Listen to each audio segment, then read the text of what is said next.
दोस्तों हमें एक कर्व गिवन है इस क्वेश्चन के अंदर x is equal to y square और एक लाइन गिवन है y minus x is equal to 1। तो हमें इन दोनों इस लाइन और इस कर्व के बीच में जो शॉर्टेस्ट डिस्टेंस होगी वो यहाँ पर हमें फाइंड आउट करनी है। तो देखिए ये फाइंड हम कैसे करेंगे। जो लाइन की इक्वेशन है वो y minus x is equal to 1 है और कर्व कितना है x is equal to y square. अब एक इंपॉर्टेंट चीज़ है, जब भी हमें शॉर्टेस्ट डिस्टेंस निकालनी होगी इसका मतलब क्या होगा, जो टेंजेंट होगी एक पॉइंट के ऊपर इस कर्व के ऊपर वो क्या होगी, जो लाइन की स्लोप है उसके बराबर होगी। तो लाइन की स्लोप हमारे पास कितनी है, y is equal to m x p से कंपेयर करोगे तो 1 हो जाएगी।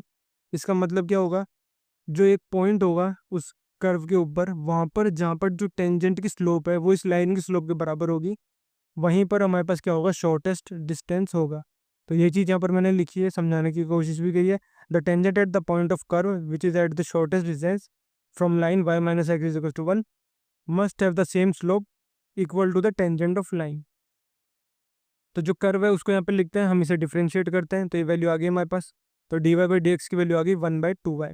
अब नेक्स्ट जो हमारे पास लाइन है ये क्या है, ये तो स्लोप ऑफ टेंजेंट आ गई। अब नेक्स्ट लाइन की इक्वेशन लिखते हैं, वो कितनी हो जाएगी x+1। इसे y is equal to m x plus c से कंपेयर करेंगे तो स्लोप कितनी आ गई 1।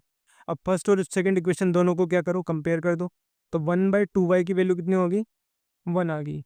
यहाँ देखो 1/2y इज इक्वल टू 1, ये दोनों वैल्यूज को मैंने इक्वल कर दिया। तो y की वैल्यू कितनी आ गई, 1/2। अब जब y की वैल्यू 1/2 है तो x की वैल्यू कितनी आ जाएगी, 1/4। कर्व के अंदर 1/2 पुट कर दो। तो ये जो पॉइंट आ गया 1/4 1/2, इस पॉइंट की जो डिस्टेंस होगी ना किससे, इस लाइन से, वो क्या होगी, शॉर्टेस्ट डिस्टेंस होगी। तब लाइन को मैं इस फॉर्म में लिख लेता हूँ y माइनस एक्स माइनस 1 में। अब जो डिस्टेंस फॉर्मूला होता है हमारे पास एक लाइन का, एक पॉइंट से, वो क्या होता है, मतलब ये जो पॉइंट है इसको इस लाइन में पुट कर दोगे, मॉड्यूलस ले लोगे divided by a square plus b square, मतलब इनके जो एक्स और वाई के कोफिशिएंट है।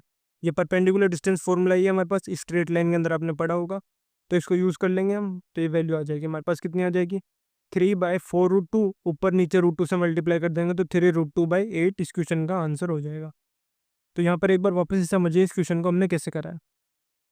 सबसे पहले हमने कर्व की स्लोप निकाली, वो कितनी आ गई, 1/2y।